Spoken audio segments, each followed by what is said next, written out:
जय हिंद। अर्चना competitive classes में आप लोग का स्वागत है। अभी हम लोग भारत की भूगर्भिक संरचना पढ़ेंगे। भूगर्भिक संरचना का मतलब होता है कि ज़मीन के अंदर की संरचना किस टाइप की है, यानी जो चट्टानें पाए जाते हैं वो उसका प्रकृति क्या है, उसका स्वरूप क्या है, किस प्रकार की चट्टानें हैं, नई है, पुरानी है, धात्विक है, अधात्विक है, इन सब चीज़ों के बारे में जानना। भारत ही नहीं, पूरे अगर विश्व के किसी भी देश का अगर भूगर्भिक संरचना का अध्ययन किया जाता है तो उस देश में पाई जाने वाली चट्टानों के स्वरूप पता चलता है। अब ये तो चट्टानों की बात हुई। अब हम पर्वतों की बात करते हैं कि जितने भी विश्व के मुर्दार पर्वत हैं, तो मुर्दार पर्वतों की उत्पत्ति विश्व के 4 चरणों में हुआ। विश्व के जितने भी मुर्दार पर्वत हैं उनकी उत्पत्ति 4 चरणों में हुआ। ठीक है, वैसे ही भारत के मुर्दार पर्वतों की उत्पत्ति 4 चरणों में हुआ।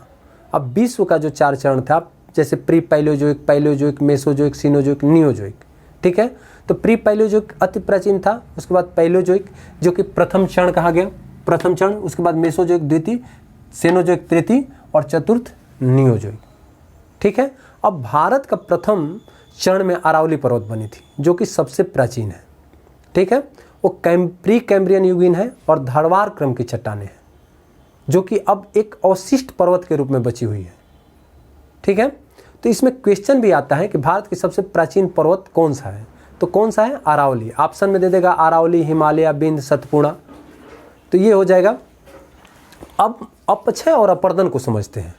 अपक्षय अपर्दन का मतलब होता है बाह्य प्रकार, माने क्या बोलते हैं आपके, बाहरी कारणों से टूटना फूटना, यानी कि बारिश, तूफान से टूट जाना चट्टानों का, ये अपक्षय अपर्दन होता है। ठीक है, टूट कर जब ये एक जगह से दूसरे जगह तक चली जाती है। अब इसके बाद दूसरे चरण में भारत के पर्वतों को देखेंगे तो कैलिडोनियन युगीन पर्वतों का निर्माण हुआ था दूसरे चरण में, और भारत में उसी समय पूर्वी घाट का निर्माण हुआ। पूर्वी घाट का निर्माण हुआ जो कि बाद में महानदी, गोदावरी, कृष्णा, कावेरी नदियों द्वारा काट दिया गया।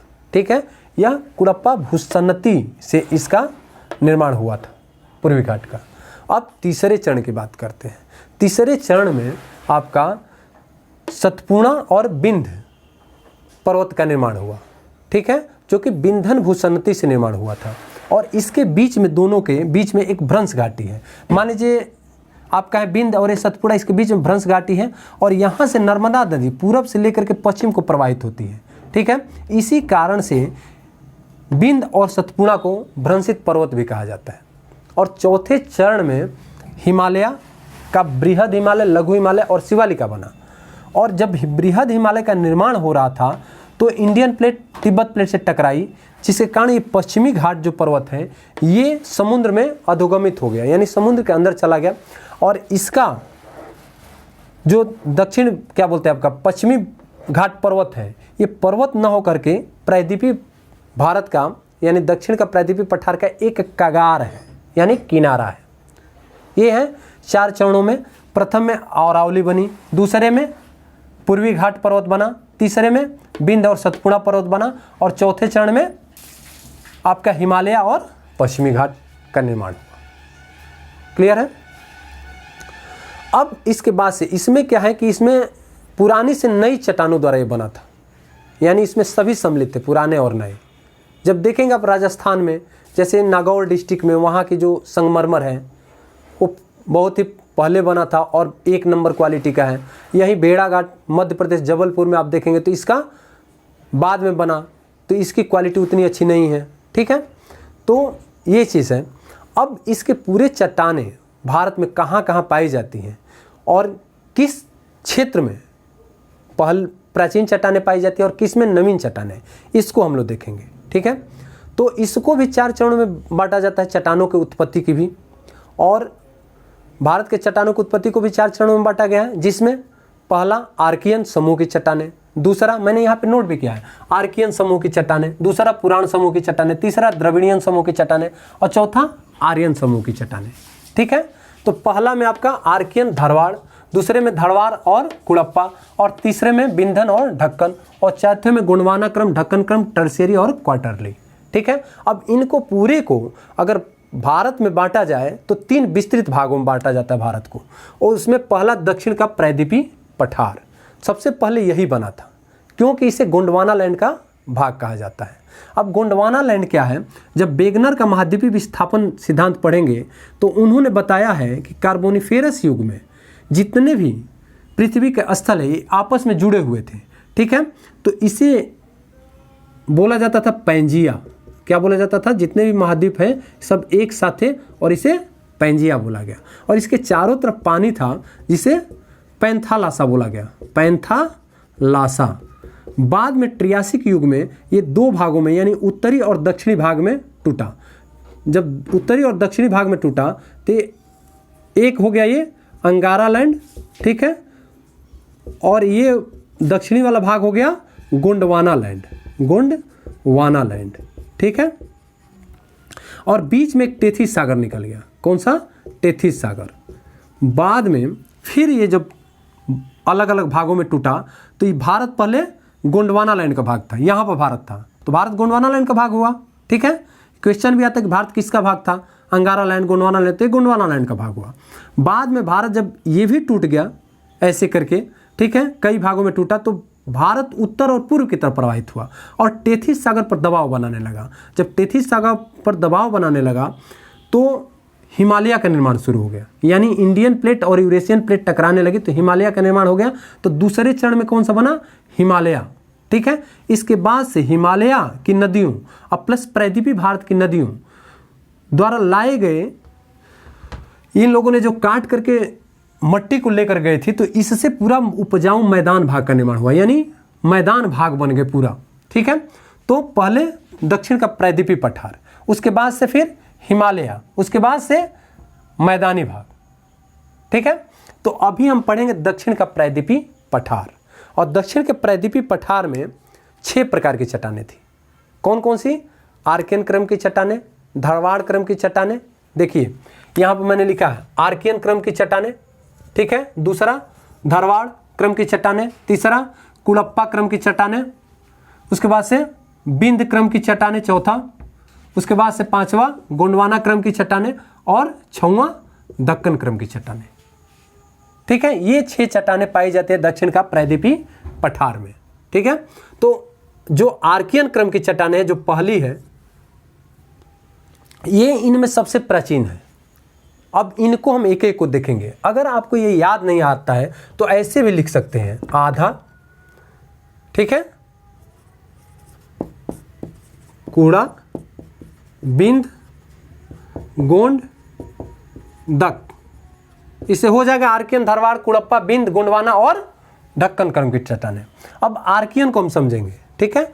तो आर्कियन क्रम की चट्टानें जो हैं सबसे प्राचीन चट्टानें हैं, जिसका अपक्षय और अपर्दन के कारण इतना अपर्दित हो चुकी है कि यह एक अवशिष्ट पर्वत के रूप में है और अब आपका ग्रेनाइट, निस और शिष्ट प्रकार की है। इसमें जीवाश्म का अभाव पाया जाता है। बोला जाता है कि जब पृथ्वी आग की गोला थी और उसके बाद ठंडा हुई तो पहले यही चट्टानें बनी, ठीक है। अब इसका विस्तार जो है पूरे दक्षिण भारत में है, यानी कि कर्नाटक, उसके बाद से तमिलनाडु, आंध्र प्रदेश, उड़ीसा, फिर आपका झारखंड, छत्तीसगढ़, मध्य प्रदेश और राजस्थान का दक्षिणी पूर्वी भाग। इसके बाद दूसरा देखेंगे हम धारवाड़ क्रम की चट्टानें। अब जब इसका अपक्षय और अपर्दन हुआ, यानी यह टूटा फूटा, जब आर्कियन क्रम की चट्टानें का अपक्षय अपर्दन हुआ तब जाकर के धारवाड़ क्रम की चट्टानों का निर्माण हुआ और यह एक परतदार चट्टान है। इसमें भी जीवाश्म का अभाव पाया जाता है, इसमें भी जीवाश्म का अभाव पाया जाता है, ठीक है। जीवों के अवशेष नहीं पाए जाते हैं। अब इसके बाद से धारवाड़ क्रम की जो चट्टानें हैं यह अगर आर्थिक रूप से देखा जाए तो बहुत ही संपन्न चट्टानें हैं। आर्थिक रूप से यह बहुत ही संपन्न चट्टानें हैं और जो कि कर्नाटक के धारवाड़ डिस्ट्रिक्ट में सबसे ज़्यादा मात्रा में पाई जाती है, इसीलिए इसे धारवाड़ क्रम की चट्टानें बोला जाता है। और धारवाड़, कर्नाटक के धारवाड़ डिस्ट्रिक्ट, बेल्लारी डिस्ट्रिक्ट और शिमोगा डिस्ट्रिक्ट तीनों जगह पर पाई जाती है, ठीक है। अब धातुएं इसमें बहुत ज़्यादा मात्रा में पाई जाती है, जैसे सोना, उसके बाद से फिर मैंगनीज, फिर तांबा, जस्ता, ये सब पाया जाता है, ठीक है। उसके बाद खनिज भी पाया जाता है, जैसे सीसा, सुरमा, अवरक, ये सब पाया जाता है। सोना जो है कर्नाटक के कोलार खानों में पाई जाती है। कहाँ पे? कोलार खानों से निकलती है, ठीक है। वैसे ही आप लोहा को देखेंगे तो झारखंड, उसके बाद उड़ीसा, उसके बाद फिर आप देखेंगे कि छत्तीसगढ़, मध्य प्रदेश, गोवा, कर्नाटक, इधर को पाया जाता है। तो ये हम लोग समझें धारवाड़ को, दूसरे को समझें। अब इसके बाद तीसरा जो है कुड़प्पा है। तो कुड़प्पा क्रम की चट्टानों का निर्माण धारवाड़ क्रम की चट्टानों के अपरदन और निक्षेपण के द्वारा हुआ। ठीक है, इसके टूटने के द्वारा हुआ। ये भी परतदार चट्टानें हैं और इसमें भी जीवाश्म का अभाव पाया जाता है। ठीक है, और कुड़प्पा नाम जो है इसका, आंध्र प्रदेश में एक डिस्ट्रिक्ट है कुड़प्पा, उसी के नाम पर पड़ा, क्योंकि यहीं पर सबसे ज़्यादा मात्रा में इस टाइप की चट्टानें पाई गई। ठीक है, आंध्र प्रदेश में, राजस्थान में और छत्तीसगढ़ में ये पाई जाती है कुड़प्पा क्रम की चट्टानें। अब इसके बाद से हम देखेंगे, कुड़प्पा हम लोगों ने देखा, उसके बाद बिंद क्रम की चट्टानें। बिंद क्रम की चट्टानों का निर्माण कुड़प्पा के बाद हुआ। कुड़प्पा के बाद बिंद क्रम की चट्टानें बनी। ठीक है, और जो कि जल निक्षेपों के द्वारा बनी थी। किससे? जल निक्षेपों के द्वारा। और इसका विस्तार जो है बिहार के सासाराम से लेकर के राजस्थान के चित्तौड़गढ़ तक, माने पूरब से पश्चिम, ठीक है, और उत्तर में आगरा से लेकर के मध्य प्रदेश में होशंगाबाद, ठीक है, तक इसका विस्तार है, जो कि लगभग 1 लाख वर्ग किलोमीटर में है। इसका ये विस्तार है। और ये सबसे ज़्यादा विख्यात क्यों है? क्योंकि इसमें जो बलुआ पत्थर, उसके बाद से आप चूना पत्थर जो कि सीमेंट उद्योग का आधार होता है, बलुआ पत्थर, उसके बाद से लाल मिट्टी जो है रंगीन टाइप की मिट्टियाँ पाई जाती हैं, उसके बाद अग्नि प्रतिरोधक मिट्टियाँ पाई जाती हैं। अब इससे क्या होता है कि इमारतों का निर्माण होता है, जो बड़ी बड़ी इमारतें हैं, जैसे आपका लाल किला है दिल्ली का, आगरा का किला है, उसके बाद से फिर सांची का स्तूप है मध्य प्रदेश में, ये सब इसी से निर्माण हुआ है। ठीक है, फतेहपुर सीकरी है, ये बिंद क्रम की चट्टानों से ही निर्मित हुई है। ते हुआ बिंदन क्रम की चट्टानें। अब इसके बाद से पांचवा है गोंडवाना क्रम की चट्टानें। ठीक है, गोंडवाना क्रम की चट्टानें जो कि कार्बोनिफेरस युग से लेकर के आपका जुरासिक तक बनी थी। तो गोंडवाना क्रम की चट्टानें जो है कोयले के लिए प्रसिद्ध है। किसके लिए? कोयले के लिए। सबसे ज़्यादा मात्रा में कोयला गोंडवाना क्रम की चट्टानों में पाया जाता है। बताया जाता है कि 98% कोयला गोंडवाना क्रम की चट्टानों में पाया जाता है। ठीक है, जो कि बिटुमिनियस टाइप का है। और दूसरा जो है एंथ्रासाइड का कोयला आपके जम्मू कश्मीर में पाए जाते हैं, जो कि निकालना बहुत ही क्रिटिकल है। तो ये हुआ गोंडवाना क्रम की चट्टानें कोयले के लिए प्रसिद्ध है, जो कि नदी घाटियों में पाई जाती हैं। कहाँ पे? नदी घाटियों में। जैसे कि आपका दामोदर है, दामोदर के पास जो झरिया धनबाद ये इलाका है। इसके बाद से फिर आपका महानदी में, महानदी के पास पाया जाता है। फिर गोदावरी के पास, गोदावरी की सहायक नदियों के जो नदी घाटियों में पाया जाता है। ये है गोंडवाना क्रम की चट्टानें। इसके बाद से छौवा है दक्कन क्रम की चट्टानें। ठीक है, अब ये क्या है? ये एक लावा, माने जब ज्वालामुखी के द्वारा लावा का उद्भेदन हुआ था, दरारी उद्भेदन माने दरार जैसे पड़ जाता है, उसमें से निकला हुआ था। ठीक है, और ये महाराष्ट्र के, देखिए ये मैं बनाया हूँ इसको, दक्कन ट्रेप्स को। तो महाराष्ट्र के उत्तर पूर्वी, बोला जाता है कि उत्तर पूर्वी में भाग में पाया जाता है। ठीक है, नागपुर में और कई डिस्ट्रिक्टें हैं, वहाँ पर ये उद्भेदन हुआ था। और इतना ज़्यादा मात्रा में हुआ कि ये 5 लाख वर्ग किलोमीटर में फैल गया। ठीक है, यानी कि ये महाराष्ट्र में तो सबसे ज़्यादा पाया जाता है। इसके बाद से राजस्थान और फिर मध्य प्रदेश में जो लावा बाहर निकल करके आया, तो इसका विस्तार हो गया, चारों तरफ फैला। ये फैलने के बाद एक काली मिट्टी जो इसके विस्तार से बनी, और काली मिट्टी ये जो है राजस्थान और मध्य प्रदेश तक फैली हुई है, जिसमें चना वना भी बहुत बढ़िया क्वालिटी का होता है। तो ये है, हम लोगों ने 6 को देखा। पहला क्या? आर्कियन क्रम की चट्टानें, आर्कियन क्रम की चट्टानें। उसके बाद धारवाड़ क्रम की चट्टानें। धारवाड़ क्रम की चट्टानों में अरावली भी मुर्दार एक पर्वत के रूप में बनी थी। ठीक है, उसके बाद से धारवाड़ के बाद से कुड़प्पा क्रम की चट्टानें, कुड़प्पा क्रम की चट्टानें। उसके बाद से फिर बिंद क्रम की चट्टानें, बिंद क्रम की चट्टानें। उसके बाद गोंडवाना क्रम की चट्टानें जो कि नदी घाटियों में पाई जाती हैं। उसके बाद ढक्कन ट्रैप्स जो कि सीढ़ी नुमा भी होता है। ढक्कन ट्रैप्स क्या होता है? सीढ़ी नुमा भी होता है। तो ये हम लोगों ने 6 पढ़ा, जो कि प्रायद्वीपी भारत में पाई जाने वाली चट्टानें। इसके बाद से 2 चट्टानें हैं आपका, टर्शियरी चट्टानें और क्वाटरनरी चट्टानें, जो कि आप पहले बन गया दक्षिण का प्रायद्वीपीय पठार। उसके बाद दूसरा में क्या बना? उत्तर का विशाल पर्वत, उत्तर का विशाल पर्वत माला। ठीक है, उसके बाद तीसरा में बना उत्तर भारत का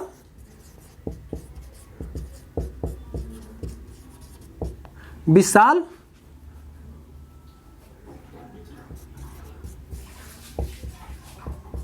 मैदान, उत्तर भारत का विशाल मैदान बना। तो जो पर्वत, जो हिमालय का निर्माण हुआ दूसरे चरण में, तो हिमालय जो है एक प्रहरी के रूप में काम करता है। भारत का क्या है, एक प्रहरी के रूप में काम करता है, जो कि उत्तर की तरफ से आने वाली ठंडी हवा, ठीक है, जो कि रूस के साइबेरिया से आती है, हाड़ कांपाने वाली हवा, उसको रोक देती है, जिससे भारत में बहुत कम ठंडा लगता है। उसके बाद से जो दक्षिण पश्चिम की मानसूनी हवाएं चलती है, इसे भी रोक करके पूरे भारत में बारिश कराने का काम करता है। ठीक है, इसी तरह से इसीलिए आप देखेंगे कि कर्क रेखा के उत्तर होते हुए भी यह बहुत ज़्यादा ठंडा नहीं पड़ता है इसमें उधर। तो ये हिमालय है। हिमालय के बाद से फिर आपका हिमालय में टर्शियरी क्रम की चट्टानें पाई जाती हैं। उसके बाद से उत्तर भारत का विशाल मैदान, जो कि नदियों द्वारा लाया गया था, जो कि बहुत ही उपजाऊ है, जहाँ पर जनसंख्या घनत्व भी ज़्यादा है और फसल भी अच्छी उत्पादन होती है। ठीक है, तो ये हम लोगों ने देखा तीनों। और इसमें आपका जो पहले की चट्टानें, जो आपका आर्कियन, धारवाड़, कुड़प्पा, ये हिमालय के गर्भ में भी पाई जाती है। इसको भी थोड़ा याद रखिएगा।